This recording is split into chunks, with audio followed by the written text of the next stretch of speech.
आज जे आपला जो विषय आहे बहुजनांचे हिंदूकरण झालेलं आहे. हिंदूकरण व्हायच्या आधी मुळात आपण हिंदू आहोत याच मुळात हिंदू आलेलं नाही. आपण कशासाठी हिंदू आहोत आणखीन का हिंदू झालो हे कळत नाही.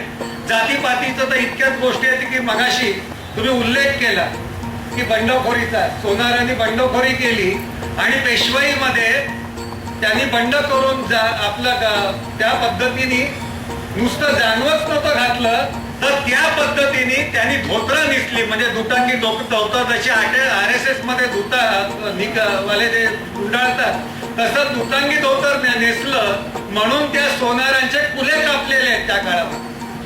हे कुले कापलेले सोनार सुद्धा इतकं होऊन सुद्धा आज दैवेद्य ब्राह्मण म्हणून मिरवतात. आज त्यांना लाज वाटली पाहिजे की ज्या पेशवाईनी ज्या ब्राह्मणशाहीने आपल्या इतका अधपपात केला, इतकं आपलं जर खरं खोटं कोण असेल का प्रबोधनकार ठाकरेंनी लिहिलंय त्यामुळे थोडं अतिरंजित असू शकेल नाही असं नाही. त्यामुळे त्यांनी टोकाचं लिहिलेलं आहे, त्यांना कोणी सांगितलं असेल ते सांगितलं असेल, पण ते 17 ब्राह्मणांचं असं आपल्या सोनारांचं झालं. आज दैवत सोनार आहेत हे ओबीसीचा हे लाभ घेण्यासाठी ते सोनार असतात आणि मिरवायला ते ओबीसी असतात. कुणबी म्हणून आपण दाखला मिळवण्यासाठी मराठे कुणबी होतात आणि इथे राजकारणामध्ये कुणबी म्हणून राहतात. इतक्या पद्धतीने जातीयकरण झालेलं आहे, त्याच्यामध्ये आपण जायची गरज नाही. एक साध्या गोष्टी सांगतो. आता आसारामचा विषय निघालेला आहे. आसारामचा त्याच्यापेक्षा आजचं महत्वाचं सांगतो. जातीयता नाही, अमुक नाही, तमुक नाही सांगितलं जातं. आज मुंबई प्रेस क्लब मध्ये ब्राह्मणांची वेबसाईट निर्माण झाली आणि त्याचप्रमाणे ब्राह्मण चेंबर ऑफ कॉमर्स निर्माण झाली. हे काय झालं तर 3 वर्ष 4 वर्षापूर्वी डिक्की सुरुवात झाली म्हणून डिक्की सुरुवात झाली आणि या देशातला दलित समाजातला तरुण सुद्धा आज उद्योगपती झालाय आणि त्याला राजकीय स्थैर्य मिळतंय. तर त्याला झेप देण्यासाठी हे वेगळ्या पद्धतीचं चाललं. वास्तविक सगळे सर्वत्र ठिकाणी आहे. मराठा चेंबर ऑफ कॉमर्स मध्ये सगळ्या जातीचे शंतनुराव किर्लोस्कर त्याचे तर अध्यक्ष होते. मराठा चेंबर ऑफ कॉमर्स हे मराठ्यांचं नव्हतं, परंतु स्वतःची जातीयता वेगळ्या करण्यासाठी आजच्या तारखेला झालं. आज आता जर खरोखर कामदेव ढसाळ असल्या तर सांगितलं असतं केव्हा तरी आसारामला शिव्या देऊन दाखवा. हिंदूकरण झालं नाही सांगतात कसं. गेल्या 20-30 वर्षामध्ये खरोखर आपण सत्यनारायण सोडला होता. अनेक लोकांच्या घरामध्ये सत्यनारायण नावाची गोष्ट करणं म्हणजे कमीपणा समजलं जायचं. बहुजनांच्या आणि मराठ्यांच्या घरामध्ये ते सत्यनारायण करायला लागले. ज्या लोकांमध्ये वास्तुशास्त्र नव्हतं ते वास्तुशास्त्र, बीडीडी चाळीत आपण राहत होतो त्या BIT चाळीत कोणी वास्तू बघितली आणि कुठलं वास्तुशास्त्र बघितलं. आमच्यामध्ये आलं कुठून पहिला पैसा येतो आणि पैसा आला की अकलेचं दारिद्र्य येतो. माणूस धार्मिक झाला की त्याला असं वाटतं की आपण खूप सभ्य आहोत. माणूस धार्मिक झाला की पहिला तो बदमाश असतो. लक्षात ठेवा, माणूस जितका धार्मिक तितका बदमाश असतो. त्यांनी कुंडल्या बघितल्या नाही, जे कसेही लग्न लावायचे. जो गोरज मुहूर्त जो होता, गोरज मुहूर्ताचा अर्थ म्हणजे मुळात मुहूर्त हा शब्द चुकीचा आहे. कुठलाही दिवस कुठलाही क्षण चांगला आहे, पण एक गोरज मुहूर्ताचा शब्द असा होता की केव्हाही संध्याकाळी लग्न लावायचं. म्हणजे काय, गो म्हणजे काय आणि रज म्हणजे धूळ. गाई धूळ उडवत घरी ज्यावेळी येतात त्या गोरज मुहूर्तावरती लग्न लावायचं म्हणजे पत्रिका बघायची नाही. 30 वर्षापूर्वी मराठ्यांची लग्न, बहुजनांची लग्न ही सगळी पत्रिकेमध्ये गोरज मुहूर्तावरती लागलेली आहे. 12व 13व करायला या हरामखोरांकडे पैसाच नव्हता. पैसा आला की पहिला भटजी येतो आणि भटजी सर्व जाती आहे, सर्व धर्मी आहे. म्हणजे तुम्ही खरंच सांगतात की ते तुम्ही आपलं काय ते बुद्ध धर्म चांगला धर्म याच्यामध्ये फार भेद करू नका. आम्ही आंबेडकर विचारांची माणसे, आंबेडकर विचारापर्यंत बौद्ध मध्ये सुद्धा लग्न होत नाही. आधीचा तो कुठला महार आहे ते विचारलं जातं.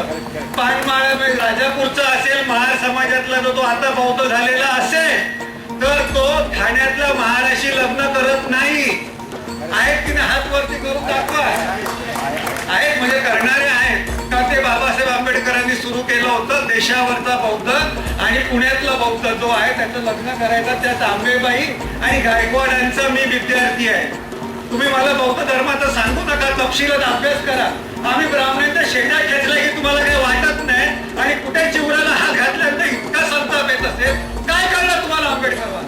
कशासाठी बाबा आपल्या यांचं नाव घ्यायचं? त्यांनी तर सगळं सांगितलं. हिंदू होणे म्हणजे काय तर सर्व प्रकारच्या कर्मकांडापासून तुम्ही लांब राहा. आज आम्ही राहतो का? आज राहत नसेल तर राहिलं पाहिजे हे सांगायचं. तुम्हाला चिडून सांगत नाही. ह्या तर गोष्टी सोप्या होतात, ह्या सोप्या होतात, ते आपण तर टाळल्या पाहिजेत. माझ्यासारखं अजून त्याला बोलवलं की असली पंचायत होते. हे आम्ही विचार करतो. बाबूराव बागुलांनी केव्हा किती सांगितलं असेल. त्यांनी जे म्हणतात ती कविता, म्हणजे अहिंदू हा शब्द कुठून आला सांगतो. या त्यांच्या ज्या अहिंदू नावाची कविता आहे, मी मुद्दामून वाचली. या देशात वेदांच्याही आधी जन्माला घातले, असा मी वेदांच्याही आधीचा असताना अस्पृश्य कसा. म्हणून माणसाचा अवमान करणारा धर्म मी मोकाट सोडून देतो, अहिंदू होतो, हे मी निर्भयपणे जाहीर करतो. मग ह्याच्यामध्ये कुठे बौद्ध बसत नाहीत का? बौद्ध धर्मातली कर्मकांड बसत नाहीत का? ती बसतात, हे आम्ही सांगितलं पाहिजे. मी अनेकदा प्रबोधनकार ठाकरेंचं एक वाक्य सांगतो. छत्रपती शिवाजी राजांच्या नावामध्ये इतकी ताकद आहे की 33 कोटी देवतांची फलटण रिटायर होईल. लोक टाळ्या वाजवतात. मी त्यांना विचारतो, 33 कोटी देवतांच्या फलटणीमध्ये जय भवानी बसत नाही का? मग जय भवानी जय शिवाजी करत तुम्ही गरीब दलितांच्या मुसलमानांच्या झोपड्या जाळतात कसं? ह्याचं उत्तर द्या ना. ह्याची उत्तर आपण शोधली पाहिजे. 2500 वर्षापूर्वी बुद्धांनी धर्म सांगितलेला तो बाबासाहेब आंबेडकरांनी जर तसा स्वीकारला नसेल तर 50 वर्षानंतर आम्ही का स्वीकारायचा? कारण 50 वर्षापूर्वी आसाराम नव्हता. 50 वर्षापूर्वी बाबासाहेबांना माहिती नव्हतं की गटारातलं किंवा पिंपातलं साबण पाणी विकून इथे गंगाजल म्हणून विकलं जाईल. हे वाटलं होतं का सांगा? मला एकाने विचारलं की छत्रपती शिवाजी राजांच्या नावाने, शाहू फुले आंबेडकरांच्या नावाने महाराष्ट्रात राजकारण केलं जातं. मी असं म्हटलं अहिंदूकरण झालंय, त्याचं कारण सांगतो. मी म्हटलं या देशामध्ये लोकशाही, समता, बंधुता यांनी आणली ते छत्रपती शिवराय, बाबासाहेब आंबेडकर, भाऊराव पाटील, अण्णाभाऊ साठे सगळी लोक आहेत. जर या देशामध्ये पुराणातल्या भाकर कथांवरती, रामावरती, घरातल्या पाण्याला गंगाजल समजून देशाचं राजकारण होत असेल तर आम्ही महाराष्ट्राचं राजकारण नाही, जगाचं राजकारण ह्या शाहू फुले आंबेडकरांच्या विचाराने करणार. ही इतकी आपली हिंमत असली पाहिजे. दुसऱ्याची शेंडी नुसती खेचायची नाही, दुसऱ्याची अब्रू काढणं इतकं. आम्ही त्यावेळी म्हटलं होतं की हा आपला देश इतका नालायक आहे का? आपला महाराष्ट्र इतका नालायक आहे का? आज शाहू फुले आंबेडकरांचं नाव घेतो, परंतु आज उत्तर प्रदेशामध्ये शाहूनगर नावाचा जिल्हा आहे, आंबेडकर नावाचा जिल्हा आहे. आज इथे मुंबई, महाराष्ट्रामध्ये कोल्हापूर नाव काय असं मोठं चांगलं नाहीये. कोल्हापूर काय नागलं नाव असतं काय? माणसं सज्जन येतो तिथे, इतकी खोल्यासारखी धूर्त नाहीये, म्हणून त्याला मंत्रिमंडळात त्यांना घेत नाही त्यांच्या लोकांनी. ही इतकी परिस्थिती असताना, तितका विचार असताना तिथे फक्त शाहूवाडी, कोल्हापूरच्या ऐवजी आपण शाहूनगर करावं असं वाटत काय? शाहू फुले आंबेडकरांच्या विचारावरती तिथे उत्तर प्रदेशामध्ये संपूर्ण सत्ता येते. एकदा नाही तर 3दा सत्ता येते. महाराष्ट्र पुरोगामी राज्य आहे, ह्याच्यासारखं बकवास दुसरी कुठची नाही. मी तुम्हाला सांगावं, या महाराष्ट्रामध्ये एकही मुख्यमंत्री अजून झाली नाही, एकही मुख्यमंत्री झाली नाही. नावापुरता स्त्री जी ठेवली जाते, म्हणजे बाई मंत्री केली जाते, ती पण फार डोक्याने जास्त चालणारी नाहीये. स्वतंत्र तिची विचारसरणी नाही, परावलंबी आहे अशी बाई. परत म्हटलं तर बायकाला बोलतात, आणखी भानगड आपली बाहेर हे करते. आता पत्रकारांना बातम्या देतात ते आतले पुरुष असतात ना सगळे. ही असताना तिथे मायावती सारखी 15 वर्षापूर्वी जे शिक्षिका होती, 20 वर्षापूर्वी, ती 3दा का नव्हे तर 4दा मुख्यमंत्री होते. राजकारण कुठलंही असो, ते पुरोगामी राज्य. पुढे लाज वाटण्याचा प्रश्न आपला आहे. जर तिथे शाहू फुलेंच्या नावाने जर उत्तर प्रदेशामध्ये जर सत्ता येत असेल तर या महाराष्ट्रामध्ये शाहू फुलेंच्या नावाने सत्ता येत का नाही? कारण अशा पद्धतीच्या तडजोडी आणि अशा पद्धतीच्या विचारांची मध्ये आपली जी गफलत आहे त्याच्यामुळे होतं. आपण इतरांना समजून घेता आणि स्वतःचा अहंकार दाखवता नादान बनून गेलेलो. खरं तर अशी परिस्थिती आहे की ज्याच्यावरती सूत्र मांडलं नाही. या ब्राह्मणी आपण इजम म्हणतो. ब्राह्मणी इजम म्हटल्यानंतर कुठला इजम आहे? भिक्षुकशाहीचा उद्गम. मी तर भटशाही बद्दल बोलतो, भिक्षुकशाही बद्दल आम्ही बोलतो की ज्याच्यामध्ये काही लोक असतात ती प्रामाणिकपणे विचार करतात, पण काही लोक असतात ती लोकांना भ्रमात ठेवतात. देव, दैव, ज्योतिष ह्याचे तुम्हाला संकल्पना वेगवेगळ्या द्यायच्या आणि तुम्हाला फसवायचं ही परिस्थिती आहे. आणि म्हणून 30 वर्षापूर्वी दासराम जाधव नावाचा एक फटका लिहिणारा त्यांनी लिहिलेला, म्हणजे शाहीर होते, देवदैव या अफाट पाता पतनाची ती नशा असे बुद्धी खुडती सर्व फिके हो प्राण स्वादा विण पक्वान तसे. ही जर आपण बुद्धी चालवली नाही, फक्त आपण जातीवादात धर्मवादात अहंकारामध्ये अडकलो तर काही आपण खाणार नाही. एक साधा विचार करा, आपण सगळी शिकलेली माणसं आहोत. 10वीला जीवशास्त्रामध्ये धडा आहे की एक्स आणि वाय गुणसूत्र असतं. 23 जोड्या जमल्यानंतर पुरुष 23वी जोडी असते. ती वाय गेली, बापाकडनं वाय गेला की मी पुरुष होतो.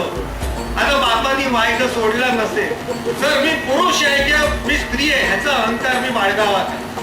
ह्याच्यामध्ये माझं कर्तृत्व काय? मी विशिष्ट धर्मात आलो, विशिष्ट जातीत आलो ह्याचा मला अभिमान का?